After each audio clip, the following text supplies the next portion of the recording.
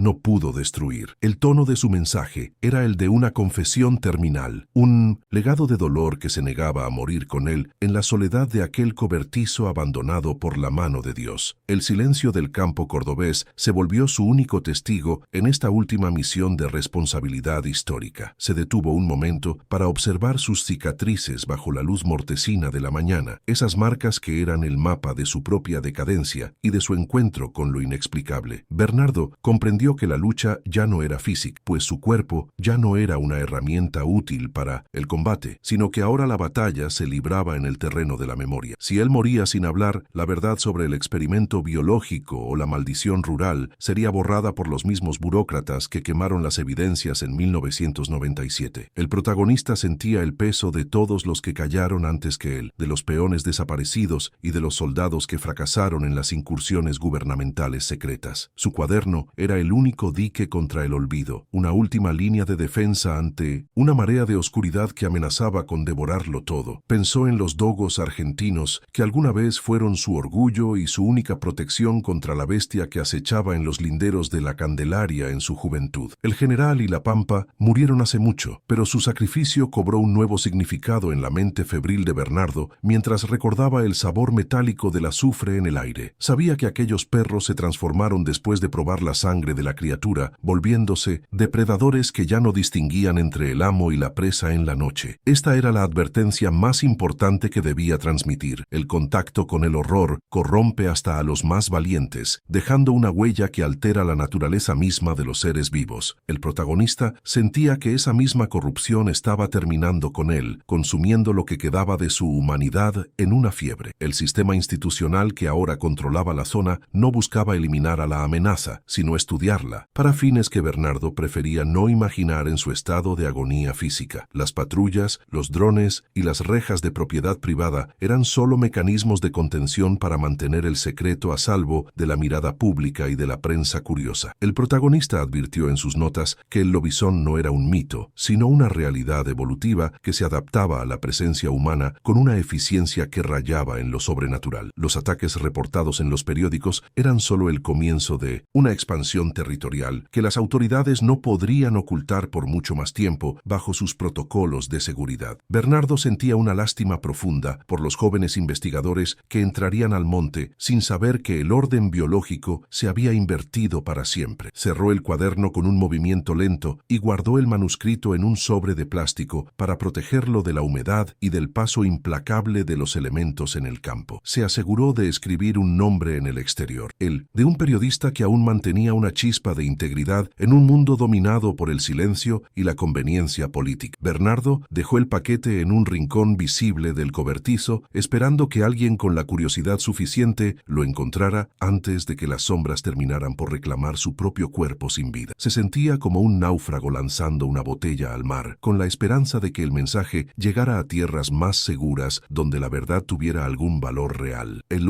protagonista se recostó contra la madera vieja de la pared, sintiendo que su deber finalmente había sido cumplido con rigor. El observador vería a un hombre que ya no pertenece a este siglo, una reliquia de un tiempo donde la valentía se medía por la capacidad de enfrentar a la bestia cara a cara. Bernardo cerró los ojos y se permitió recordar el olor del monte cordobés antes de que el azufre lo contaminara todo con su presencia química y maligna. Visualizó los campos de jabalíes y las noches de patrulla bajo el cielo estrellado, cuando la única preocupación era cumplir con la chamba encomendada por el patrón de la estancia. Sus labios se movieron sin emitir sonido, pronunciando los nombres de sus perros como si fueran una oración para guiarlo en el paso hacia el otro lado de la existencia. La tensión que lo había mantenido en pie durante décadas comenzó a disolverse, dejando en su lugar una paz gélida y absoluta. La cámara se alejaría de su rostro, captando la quietud de un hombre que aceptó su destino sin quejarse ni pedir clemencia a un destino que fue cruel con sus propias frías manos. En el exterior del cobertizo, el viento de las Sierras Chicas seguía soplando con la misma indiferencia con la que ha observado el nacimiento y la muerte de 1000 civilizaciones. El sol de Córdoba iluminaba las ruinas de la estancia a lo lejos, destacando las cicatrices que el lobizón y sus crías seguían dejando en la piel de la tierra desprotegida. Bernardo era el último testigo de una guerra secreta que nunca figuraría en los libros de historia oficial. Un guerrero cuyo único monumento sería un cuaderno de notas manchado de sangre y polvo. La amenaza seguía allí, agazapada en las cuevas que él no pudo limpiar por completo. La imagen final mostraría el cuaderno sobre el suelo de tierra, una promesa de que la lucha por la memoria continuaría incluso después de que los pulmones de Bernardo dejaran de funcionar. No hay redención plena en esta historia, solo el peso de una responsabilidad pasada de una mano cansada a una generación que no está preparada para lo que viene. El protagonista se convirtió en parte del paisaje, una sombra más entre los espinillos que guardan los secretos de un pasado militar y traumático que nadie quiere recordar. La advertencia terminal queda flotando en el aire cargado de la sierra cordobesa, una profecía que espera ser leída por alguien con el valor de enfrentar la realidad biológica de lo imposible. El ciclo de la depredación no se detiene, simplemente cambia de forma para adaptarse a los nuevos tiempos que corren. Bernardo dio su último suspiro en el momento exacto en que una sombra cruzó la entrada del cobertizo, una figura que no era humana ni venía a rescatarlo de su agonía. Sus ojos permanecieron abiertos, reflejando por última vez la luz amarillenta de un depredador que finalmente había encontrado su rastro tras años de búsqueda incesante por todo el territorio nacional. El anciano no mostró miedo en su mirada final, sino una especie de reconocimiento profesional hacia quien venía a cobrar la deuda de sangre contraída en el patio de la estancia. El legado del silencio se rompió en ese instante de comunión violenta entre el hombre y la bestia que él ayudó a forjar con su propio silencio y negligencia. La historia termina aquí, pero el horror apenas comienza su marcha hacia las ciudades que se creen protegidas por el concreto. ¿Qué estarías dispuesto a callar para proteger al mundo de una verdad que podría destruir su estabilidad emocional y biológica para siempre? Esta es la pregunta que queda vibrando en el silencio de las Sierras Chicas de Córdoba tras la partida de un hombre que cargó con el peso de lo imposible. Deja un corazón si crees que hay verdades que merecen ser contadas, sin importar el costo que esto represente para quienes las descubren en la oscuridad del monte. Comenta, el bosque no olvida. Si también sientes que el silencio puede ser un enemigo tan letal como las garras de una criatura que acecha entre las sombras. Bernardo cumplió con su parte. Ahora la responsabilidad de la memoria recae sobre los hombros de quienes escuchan el eco de su advertencia final